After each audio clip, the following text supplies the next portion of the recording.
हिमालय की तराई में कभी एक बौद्ध भिक्षु रहता था, जिसके उपदेश सुनने एक दैत्य भी आता था। किंतु दैत्य अपनी दानवी प्रवृत्ति के कारण राहगीरों को लूटता था और उन्हें मार कर खा जाता था। एक बार उसने काशी के एक धनी सेठ की पुत्री और उसके अनुचरों की सवारी पर आक्रमण किया। दैत्य को देखते ही उस कन्या के सारे अनुचर अपने अस्त्र शस्त्र छोड़कर भाग खड़े हुए। सेठ की कन्या को देखकर दैत्य उस पर मुग्ध हो गया। उसने उसकी हत्या ना कर उसके साथ ब्याह रचाया। इस डर से कि वह सुंदर कन्या कहीं भाग ना जाए, वह उसे एक संदूक में बंद कर देता था। फिर वह उस संदूक को निगलकर अपने पेट में छुपा लेता था। एक दिन वह दैत्य आकाश मार्ग में उड़ता हुआ बौद्ध भिक्षु से मिलने जा रहा था। तभी उसकी नज़र एक सुंदर झील पर पड़ी। गर्मी बहुत थी, इसलिए वह नीचे उतर आया। पेट से उगलकर उसने संदूक को बाहर निकाला। फिर संदूक को खोलकर कन्या को बाहर निकाला और उसे जलाशय में अपने हाथों से स्नान कराया। उसके बाद वह स्वयं जलाशय में स्नान करने लगा। मुक्त हो कन्या जलाशय के किनारे विचरण करने लगी।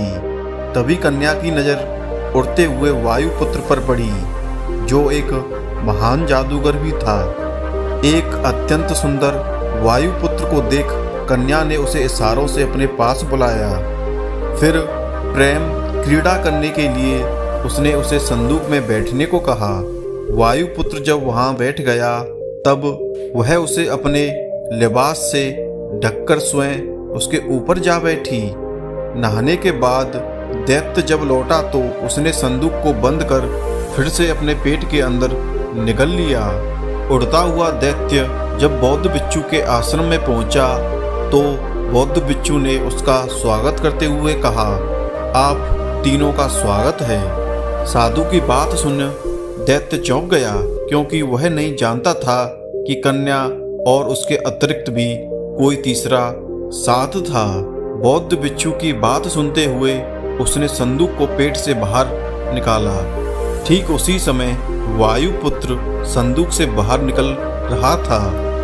उस समय तक वह अपनी तलवार म्यान से पूरी तरह खींच भी नहीं पाया था।